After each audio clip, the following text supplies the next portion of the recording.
La question la plus existentielle dans la vie d'un magicien, juste après les femmes, c'est de savoir quoi faire pour devenir meilleur. Alors que je me posais cette question et que je préparais cette vidéo, je suis tombé sur un excellent message sur un forum qui m'a inspiré pour dresser une liste de 10 conseils à appliquer si, comme moi, tu veux t'améliorer rapidement et efficacement.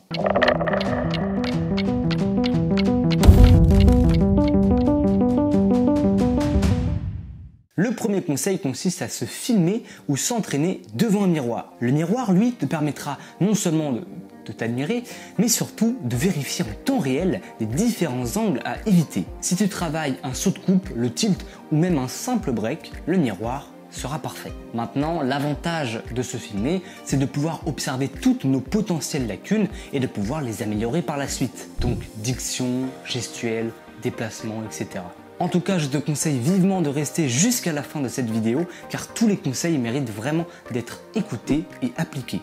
Le deuxième conseil, c'est de présenter ses tours à différents publics. La famille, les amis, le hamster, c'est cool, mais c'est pas du tout ce qui va nous faire progresser. Donc essaye au maximum de présenter tes tours à des inconnus, en street magie ou en restaurant, par exemple. Et ça tombe bien, j'en parle dans ma dernière vidéo. Reste humble.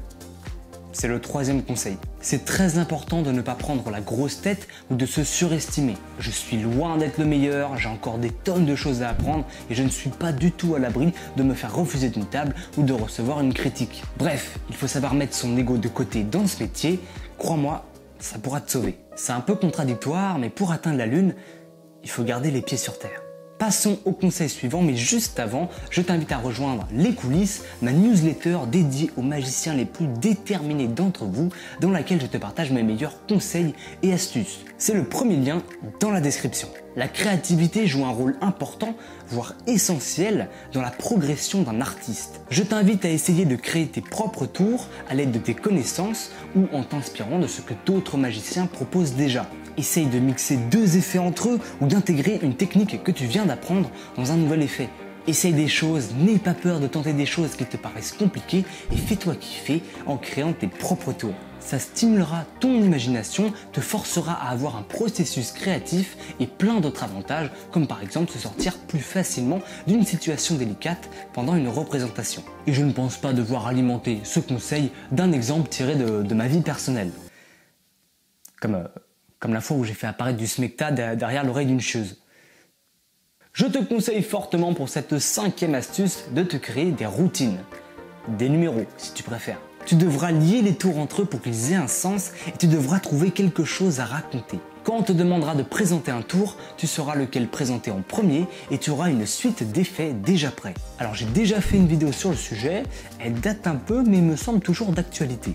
En magie, il faut travailler de nombreux aspects de notre présentation. Ça passe par la technique, le geste, la diction, le style, le fait de bien se vendre auprès d'un spectateur ou faire un bon striptease pour être sûr d'être engagé. Bref, plein de paramètres qui font en sorte que notre présentation soit la meilleure possible. Alors je t'invite fortement à travailler au minimum ces 5 aspects de ta magie: ta technique, ta mise en scène, ton texte, ta diction et ton style. En numéro 7, je vais aborder un sujet que je maîtrise peu, la culture magique. Certains diraient que c'est une perte de temps de savoir qui a créé le tour de la carte qui voyage dans la culotte de la spectatrice. Bon, alors moi je suis pas d'accord, c'est très intéressant.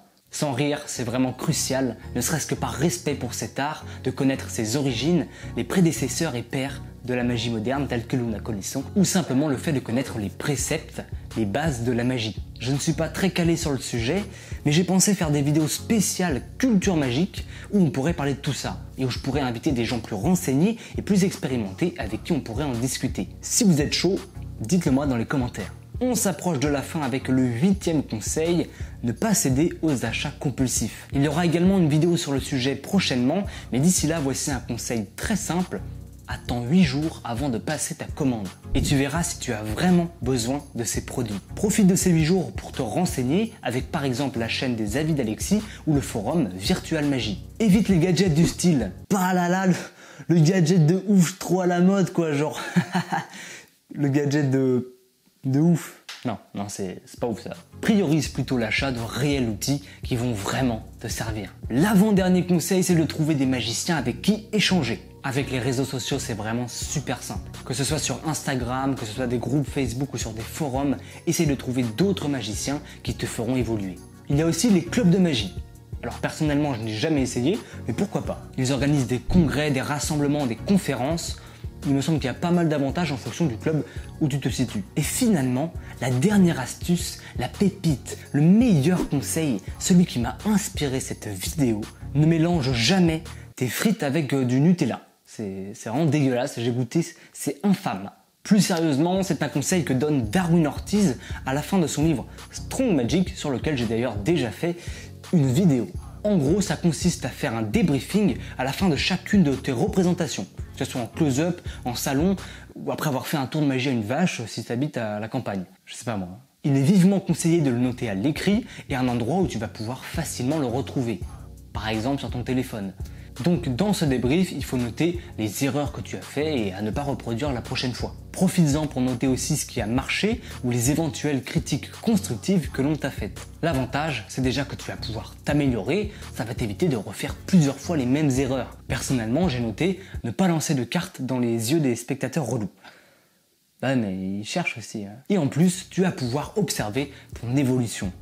Si ça c'est pas beau, si tous ces conseils t'ont plu, je t'invite à liker la vidéo et à me dire ce que tu en as pensé en commentaire. N'hésite pas à rejoindre ma newsletter, c'est le premier lien dans la description. Un mail tous les dimanches à 8 h. On se retrouve très vite, c'était 9 de pique, vive la magie et à bientôt.